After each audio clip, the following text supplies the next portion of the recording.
Some books don't just entertain us, they change us. They become spells in their own right, weaving threads into our lives that alter how we see the world. This autumn, I found myself immersed in Stephen King's Salem's Lot, a story set in the 70s, when the world moved slower before the noise of mobile phones and endless connection.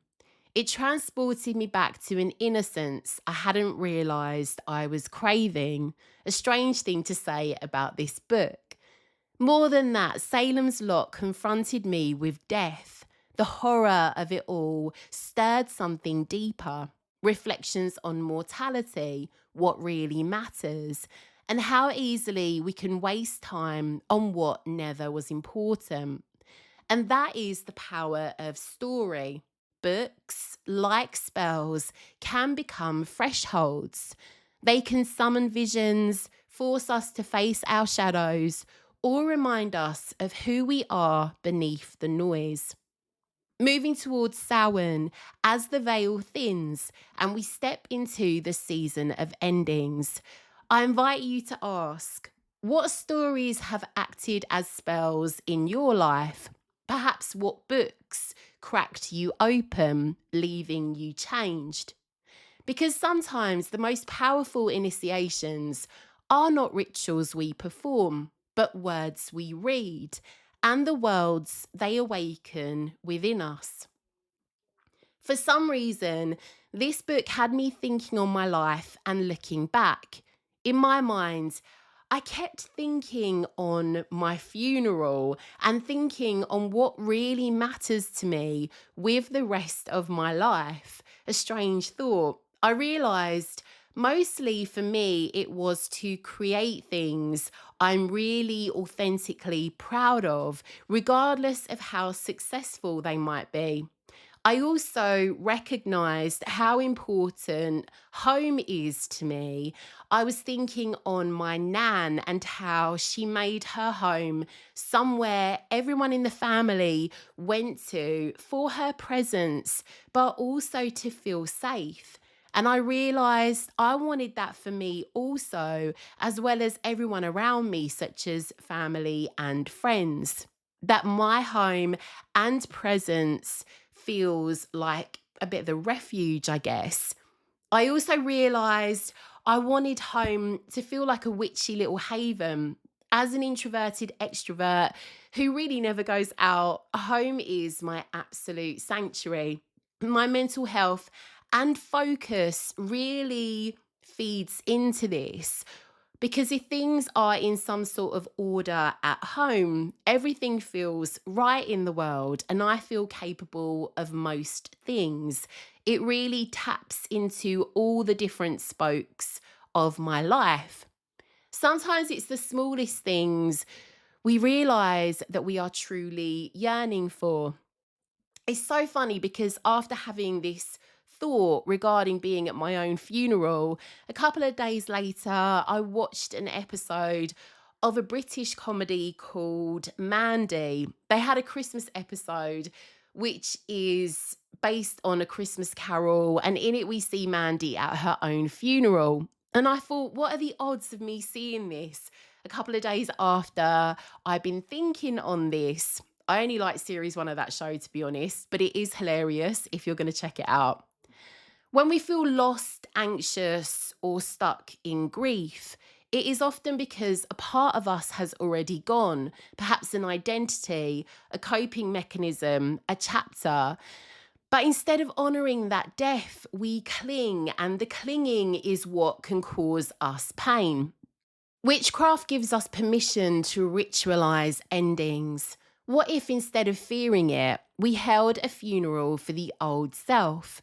What if we dressed in black, lit a candle, wrote down what we are ready to bury, wept for it, honoured it, and then laid it to rest? Because when we bury the old self, we make space for the new one, the rebirth, the part of us that feels aligned, alive, and ready to walk forward. Following thinking on all of this, I came across a YouTuber called Freya North in Norway. I will link her account in the show notes. I think she's absolutely amazing. She talked about us being tired because perhaps we have never put old versions of ourselves to death. She explains that many of us have never been familiar with rituals of release. However, in the old ways, especially in the North, they would have had ceremonies not only for life and death, but for all the little deaths in between, changing your path, saying no to who you used to be, leaving the tribe. She also goes on to say that many of us have never finished a single death, and as a result, have many different versions of us that are half alive, half dead, almost trapped between worlds. We might know something is over in us or our life, yet we do not bury it. And as a result, our energy leaks and or festers. We are out here carrying around old identities, friendships, relationships, just dragging them around like spiritual carcasses. They may not even be with us in the present. It's just all the threads of them that are still connected to us. She also goes on to say that in nature, when something dies, it will be picked apart by the crows and the various animals, and the remains will go on to feed the soil. That by not burying the dead, these energies are still feeding from us. That fatigue can actually be a sign of too many threads remaining with our old energy or self. That the medicine to heal this could be through carrying out a real, honest release ceremony of all we need to shed. Again, I'll attach this in the show notes. She explains it far better than I have, but she's worth a watch. She has some really amazing videos. So building on this, I feel like there's something in this. It's another kind of wild card episode, something I need to get into. I thought I'm really going to focus on a release of these old versions of me. Freya North's teaching hits straight at the root of why many of us feel so fragmented. What she's describing is very shamanic and witchcraft aligned. Unfinished deaths, soul fragments, ghosts of the selves we never properly buried. So, I thought I would start with some deep shadow alchemy style journal prompts that you might wish to use to help identify perhaps what needs to die, to be released or buried. Again, I will put a link in the show notes so you can access these. But journal prompts for burying the old self. So first we have the ghosts I carry. What old identities, roles, or versions of myself still linger, even though they no longer fit me? Where do I still act from an old story instead of my current truth? Then we have unfinished deaths. What have I walked away from in body, but not yet in spirit? This could be friendships, jobs, dreams, habits, relationships. What feels half dead in me, so neither fully alive nor fully gone? Then we have energetic leaks. Where does my energy drain the most in my daily life? What patterns, people, or memories keep tugging on me as though they want to stay alive inside me? Just in reference to that, I guess for me, it's when I kind of rake over the coals with previous people that were in my life and they are living rent-free in my head. So for me, that is a lot of the work that I need to focus on doing. Definitely some cord cutting in that area. Then the carcass I drag. If my old self were a body, what shape would it take? What does it look, feel, or smell like? How long have I been carrying it? What toll has it taken on my spirit and body? Then we have crows and compost. If I allowed this old version of me to be picked apart and fed back into the earth, What nourishment could it give my future self? What wisdom, gifts, or lessons are worth keeping and what must rot away? I love this because it links to nature again. We are part of nature, and I so often forget this. But I love the concept of what nourishment can all these lessons and experiences and the old version of ourselves give us for the future. Then we have ceremony of burial. What would it look like to give this old self a funeral? What words need to be spoken at their grave? What symbol, object, or action could represent this death in ritual? And then we have the rebirth.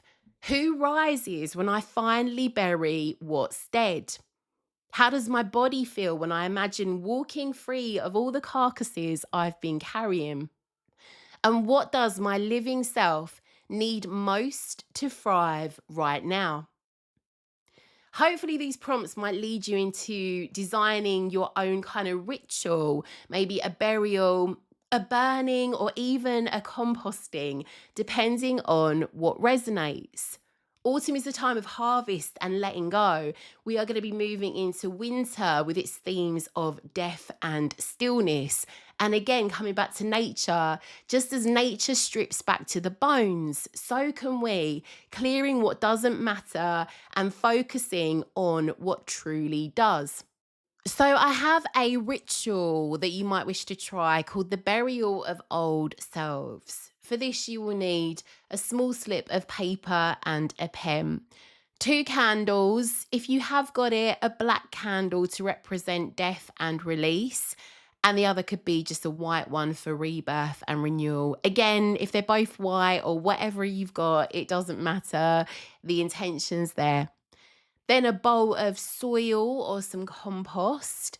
Then, if you have it, a feather, a crow image, or a black stone, or something to represent the carrion birds of transformation. So, anything that you can get that's perhaps crow related.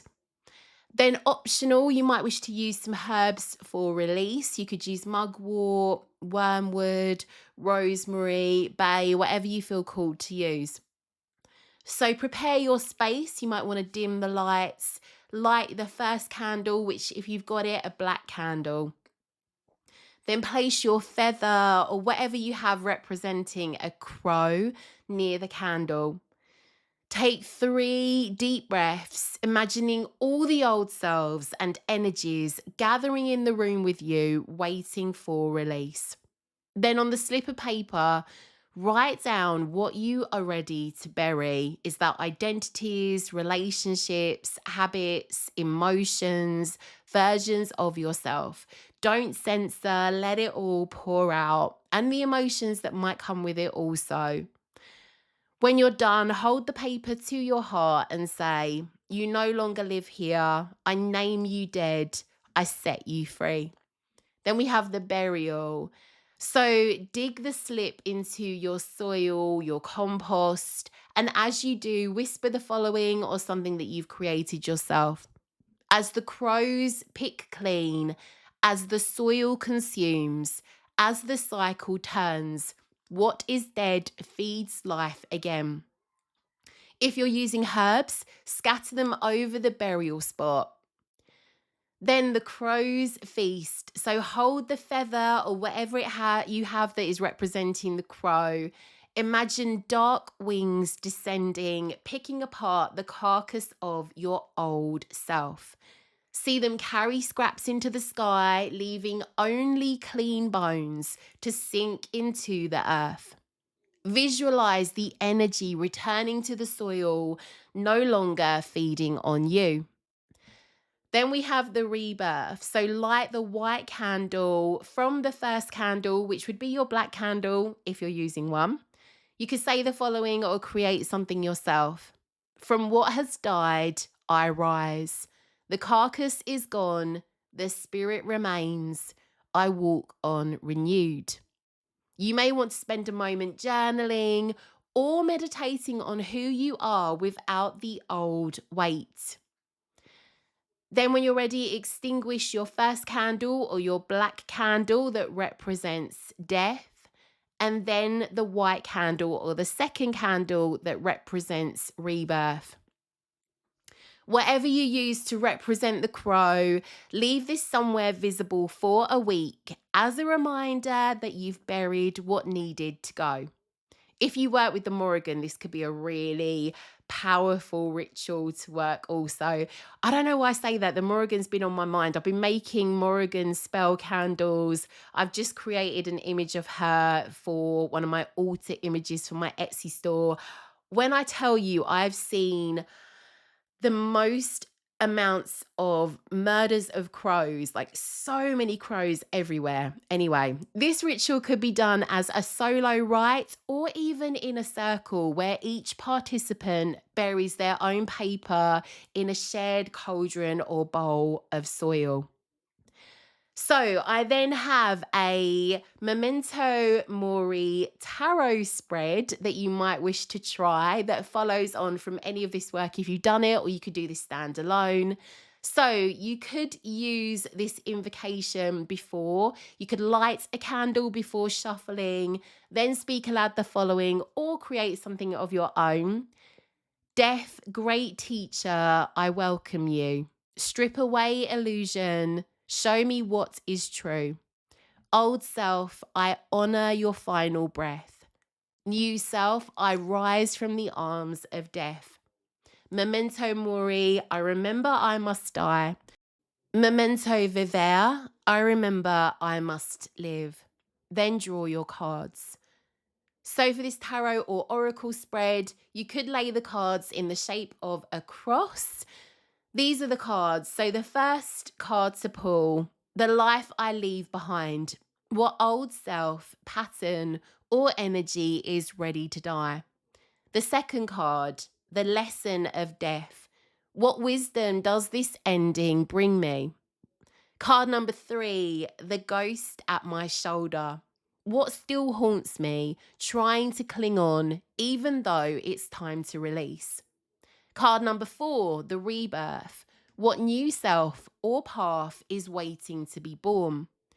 And an optional card, the legacy. What do I most want to be remembered for when my story is told? So coming back to the ceremonies discussed by Freya, the YouTuber I mentioned earlier, I wanted to explore a few themes relating to Memento Mori, but death and witchcraft overall that have come up as a result of this topic. I guess because Freya's work centers a lot around Norse witchcraft, mythology, and so on. That got me thinking on that side of things. We've also had a whole month of looking at Norse witchcraft in the Hedge and Hollow, my Patreon. So again, this theme is very much at the forefront of my mind. Coming back to a topic we've looked at previously on the podcast, albeit briefly because there's so little out there, I am obsessed with the Haliorunna. So the term Haliorunna combines hell, the underworld, not hell as in the Christian sense, and also runa linked to runes, mystery, secret council. So the Haliorunna were women who were seen as necromancers, sorceresses, or heiresses of rune lore connected to ancestral and earth spirits. Again, there's so little out there in regards to them. The only place I've ever really seen them written about is by historian Max Dashu in the book Witches and Pagans, Women in European Folk Religion. So they performed Leodrune, which means songs of the dead. They chanted or sang over graves and burial mounds to make the dead speak or send messages.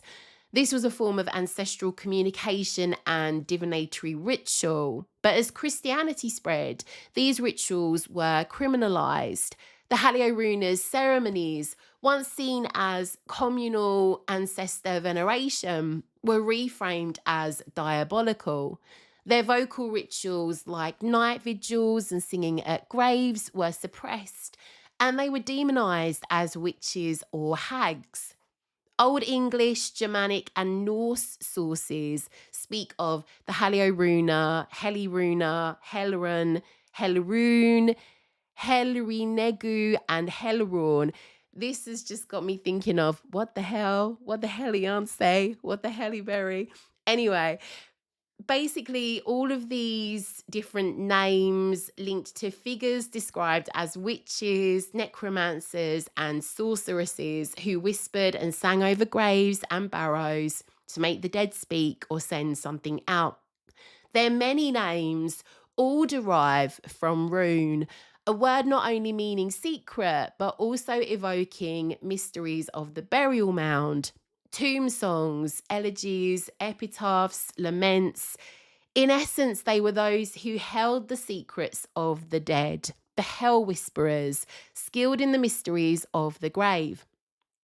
Again, this was not the Christian hell of brimstone and eternal torment. Their realm was that of the Norse goddess Hel and the Germanic underworld. Here dwelled the Burunan, female ancestors, fates, furies, spirits of mountain and wild country, avengers of wrongs, especially those done to mothers. So by the early Middle Ages, the church had banned women's night vigils and the lighting of candles on graves, practices once used to glimpse the future at tombs and funeral pyres. Feasts held at burial mounds, springs, sacred trees, and standing stones, offerings of food and wine left for the dead, were denounced as desecration and recast as devil worship. Thus, the Haliorunna were transformed in the Christian imagination into the archetype of the wicked hag. Killers of infants, dancers with the devil, blighters of crops, wielders of malevolent spells. This distortion served to destroy the old pagan rites of ancestor veneration, the honouring of female deities, and reverence for the spirits of the land. So if you wanted to do the ritual that we did earlier in the theme of the Haliorunna, I've got you. You will need exactly all the same items that I listed earlier. So 2 candles, if one is black for your first candle, great. If not, 2 white ones is fine. Pen and paper, bowl of soil or compost, crow imagery or just something representing the crows. Then herbs of release are optional. For this one, you may wish to add in a libation, which could be water, milk, or wine. I will get into that. But this is a funeral of the old self in the current of the Haliorunna. So first off, we have invocation of the death singers. Begin by calling in the Haliorunna. Light your first candle or black candle. You can speak the following or create something of your own. Haliorunna, women of the burial mound, singers of secrets, walk with me tonight as I lay my dead to rest. Then we have naming the dead self. So write or speak aloud the identities, habits, or old selves you are releasing. Instead of simply burning or burying them, you treat them as the dead requiring funeral rites. You could say, "You have walked with me long enough. I now sing you to your rest." Whisper over your paper as though whispering over a grave like the Haliorunna did. It could be a simple chant, something like, "Go to the soil, feed the roots. Go to the dark, become the seed. Go to the stillness, become the song." Then we have the burial. So place the paper into your earth, your compost, whatever you have. And if you're using them, scatter your herbs over the top, or you could pour a libation, which could be wine, milk, or water, as the ancients did at graves. Then, holding whatever you have to represent the crows, visualize the Burunan, the fates, furies, and land spirits circling, picking clean the remnants of what is gone. Know that nothing is wasted. What dies in you becomes nourishment for your future self. Then take your second candle or your white candle and light it from your first. So if you've got the black candle, whatever you're using, just light that second candle from the first. This is for the rebirth. And you can speak the following or create something yourself. As the Haliorunna whispered at the mounds, so I whisper over my own. The old is buried, the new rises, I walk on whole. In many shamanic traditions, initiates undergo visionary experiences of being killed, torn apart, or traveling to the underworld. These are symbolic deaths of the old self, clearing the way for rebirth into power. The initiate returns with new sight, new wisdom, and often a new role as healer or guide. So I thought I would explore where some of these similar initiations take place. The first one I came across links to the third degree of Freemasonry and the death of Hiram Abif. One of the most secretive traditions in the Western world, Freemasonry. At the heart of its mysteries lies a dramatic story, one that echoes the ancient initiations of shamans, witches, and mystery cults alike. The story of Hiram Abif, the master builder of Solomon's temple, and the ritual of death and rebirth that every Freemason must undergo to become a master. Freemasonry is not a religion, but a fraternal order that traces its symbolic lineage back to the builders of Solomon's temple. Its lodges emerged in the early 1700s in England and Scotland, though the myths and allegories they work with reach much further back. Masons call their teachings the craft, a system of morality, symbolism, and initiation taught through ritual drama. At its heart are 3 degrees: entered apprentice, fellow craft, and master mason. Each degree is a step deeper into the mysteries of the self and the universe. Hiram Abif appears in Masonic legend as the chief architect of King Solomon's temple. He is described as a man of integrity, mastery, and unshakable loyalty, a keeper of the master's secrets. But as with many sacred stories, Hiram is less a historical figure and more an archetype, the dying and rising figure, the initiatory victim, the keeper of hidden wisdom. When a candidate reaches the 3rd degree, the highest degree of traditional Freemasonry, they undergo a ritual drama known as the Hiramic legend. In it, the candidate plays the role of Hiram Abif. During the building of Solomon's temple, 3 fellow workmen confront Hiram, demanding that he reveal the word of a master mason, the hidden password that signifies true mastery. Hiram refuses. Fidelity to his oath and integrity to the craft mean more than his life. Enraged, the 3 ruffians strike him, one at the throat, one at the breast, and finally at the head. Hiram falls, symbolically slain, and his body hidden in a shallow grave. Days later, he is discovered. His grave is marked by a sprig of acacia, the evergreen, a symbol of immortality.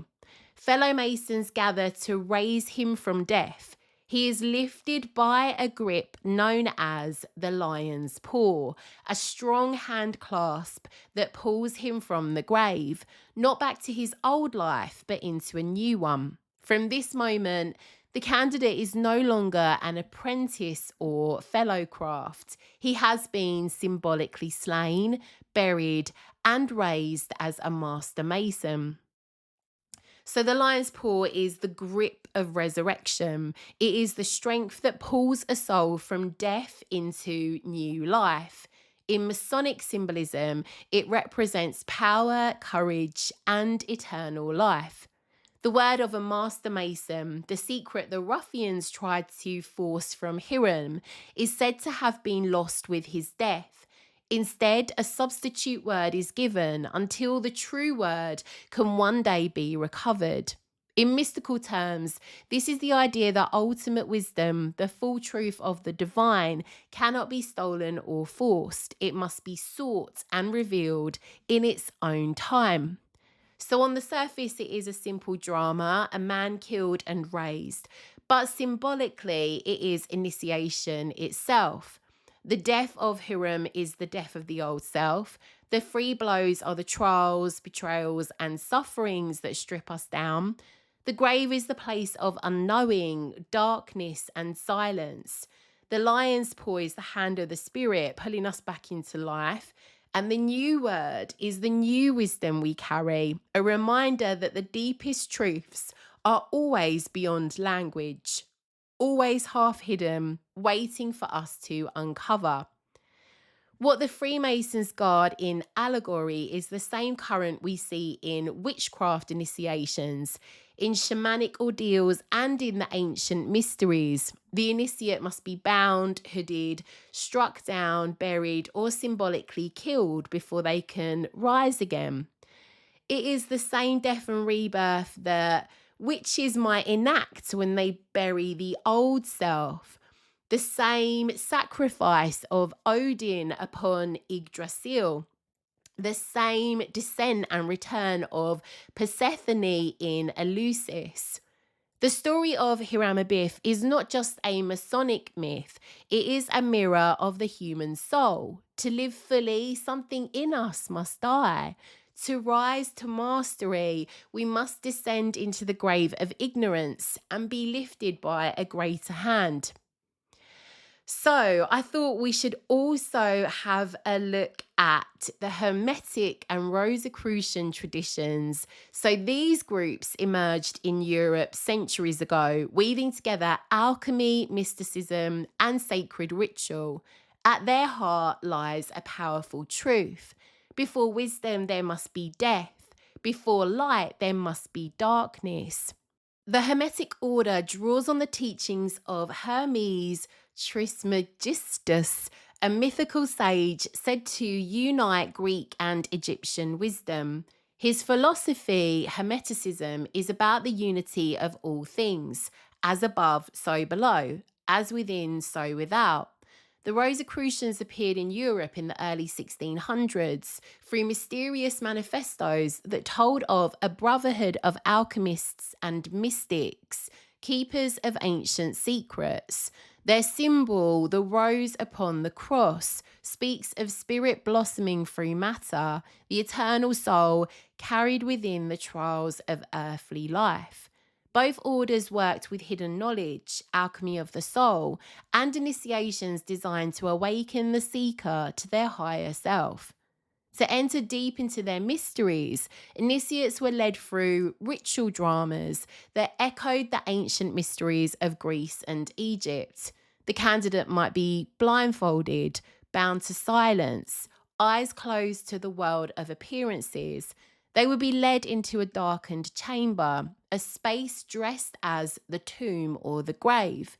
Here they were asked to meditate on death, silence, and eternity, to feel the stillness of the crypt, to surrender to the mystery of what lies beyond.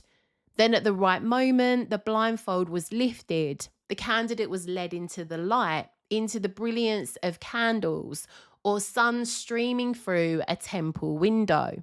The message was clear. Death is not the end, but the gateway. From the grave of ignorance, the initiate rises into the wisdom of the soul. The Rosicrucian symbol itself encodes this death and rebirth. The cross is matter, mortality, the suffering of life. Upon it blossoms the rose, spirit, beauty, wisdom unfolding through the trials of incarnation. To die in their mysteries was to bury the profane self, the ego, the false masks, the half-lived lives. To rise was to awaken as a soul, a being aligned with the eternal. Like the Freemasons, the Hermetic and Rosicrucian orders understood that transformation requires drama. The human psyche needs a death in order to change, a felt experience of the end of one life and the beginning of another. The blindfold, the tomb, the silence. They strip the initiate bare, reminding them of mortality, and then open the door to a new life lived with deeper purpose. In initiations of the craft, the seeker is hooded, bound, laid in the dark, and then raised into the circle as reborn. Shamans across the world are symbolically killed, dismembered, or buried before they return as healers.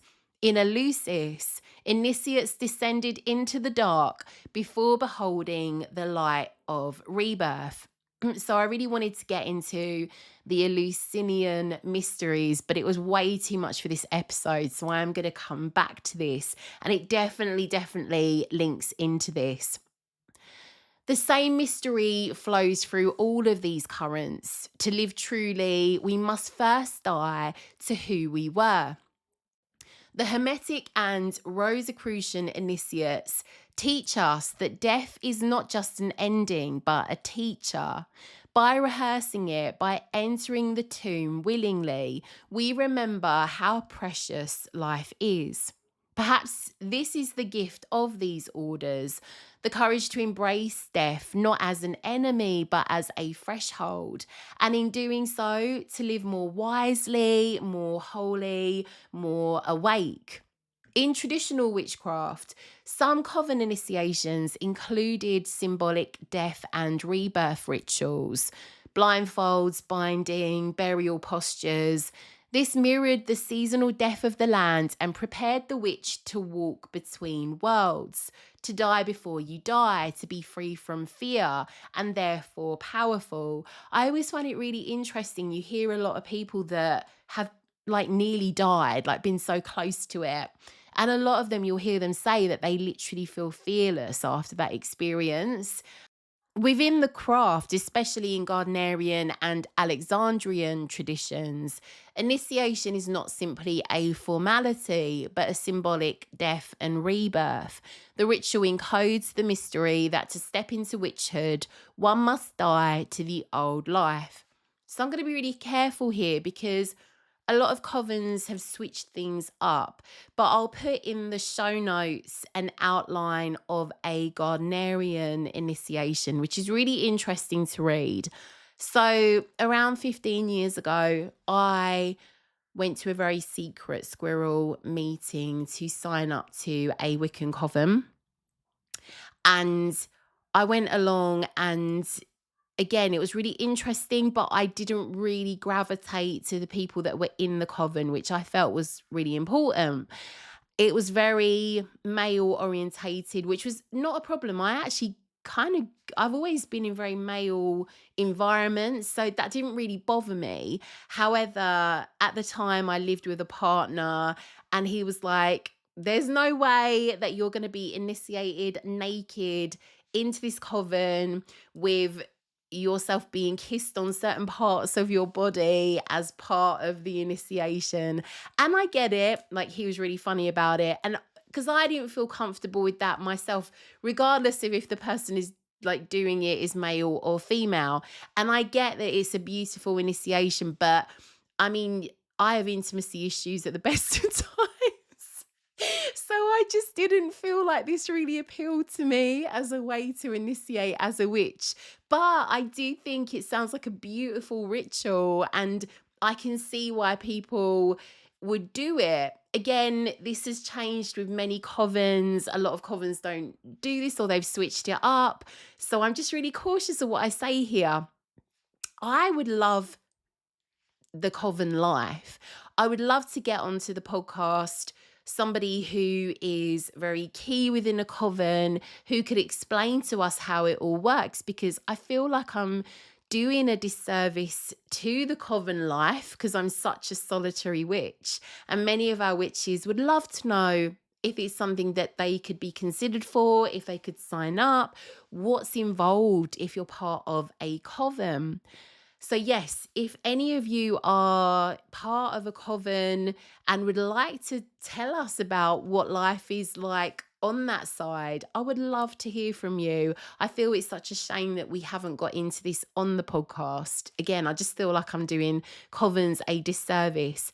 But I will put in the show notes the Gardnerian ritual outline if you want to have a little bit of a butcher's at that. So again, in some of these initiation rituals, the initiate is perhaps hooded, bound, blindfolded as an act of surrender. So the hood veils them from the world they once knew. The binding might strip them of control, reminding them that true power begins with humility. The blindfold plunges them into darkness, sort of the symbolic tomb. They are helpless, naked in spirit, and stripped of the old identity. So the candidate is brought to the threshold of the circle. They may even be challenged before entering. This echoes the ancient idea that sacred spaces require crossing a liminal gate. One cannot simply walk in unchanged. Once admitted, they are led into darkness. This is their symbolic death. The grave of the uninitiated self, the silence before rebirth. When the blindfold is removed, it is as if the initiate has been reborn into the circle of the coven. They are welcomed as kin, as part of the magical family, now bound to its mysteries. This is a moment that's not just theatre, it is transformation. The psyche absorbs the message, I have died and been reborn as witch. And as you'll see in the initiation ritual that I'll put in the show notes, often as well at this ritual, the witch will take on a new name when they come through to the kind of the other side, like the rebirth side of it. This ritual structure echoes shamanic initiations, Masonic dramas, and mystery cults.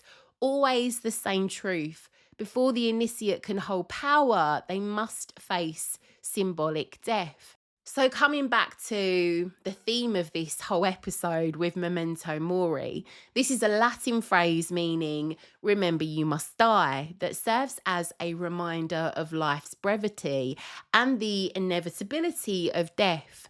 This concept traces back to philosophers such as Socrates and Marcus Aurelius, who both emphasized the importance of reflecting on death as a means to live a more virtuous life. I actually heard of this. I watched a reel of Joe Rogan talking about this. So in the Roman triumph, this was a civil ceremony, religious rite of ancient Rome that was held to publicly celebrate and sanctify a military commander's success in a foreign war or service of the state. So the triumphant general was said to have a companion or slave who would stand behind them in their chariot and whisper in their ear, reminding them of their mortality. A version of this warning was, remember, Caesar, thou art mortal. This phrase or similar versions like, look behind you, remember that you are but a man, remember that you will die, was said. And the purpose of this tradition was to encourage humility and prevent the general from becoming too arrogant or consumed by his success. The message of Memento Mori can be seen on funeral art and architecture. It became fashionable during the 15th century for the wealthy as a stark reminder of the vanity of earthly riches. There were cadaver tombs that depicted the decaying corpse of the deceased. In art timepieces, they often had symbolism on there to show time living on earth getting shorter with each passing minute. So mottos would often be used. One was ultimate forsan, meaning perhaps the last hour, or vulnerant omres, ultimate nicat, meaning they all wound and the last kills. Some clocks from Augsburg, Germany, actually had like a little image or like depiction of death striking the hour. Mary, Queen of Scots, was said to have a watch carved in the form of a silver skull embellished with the words of Horace, or rather Quintus Horatius Flaccus, a leading Roman lyric poet, that said, "Pale death knocks with the same tempo upon the huts of the poor and the towers of kings." In the 16th and 17th century, Memento Mori jewellery was popular, with items such as mourning rings, pendants, lockets and brooches that depicted little bones, skulls and coffins, in addition to messages and names of the departed. I thought I would end on this note. In my Patreon, again, we've been looking at an entire month of Norse witchcraft. So my mind is really into this topic. In the Havamal, so this is Saying of the High Ones, a 13th century Icelandic compilation poetically attributed to the god Odin. One of the sections expresses the Memento Mori philosophy, and that is Gesta Pater number 77, which goes a little something like this. Animals die, friends die, and thyself too shall die. But one thing I know that never dies, the tales of the one who died. And hearing that brought me full circle back to my initial thoughts after reading Salem's Lot and contemplating being at my own funeral, thinking, what tales would I want to be remembered by? And I'm sure you're thinking the same for yourself. This then brought to mind the quote, "Well-behaved women seldom make history." So all I'm saying, witches, is perhaps we should make sure we have some interesting stories to be remembered by, and maybe that requires a little bit of misbehaving.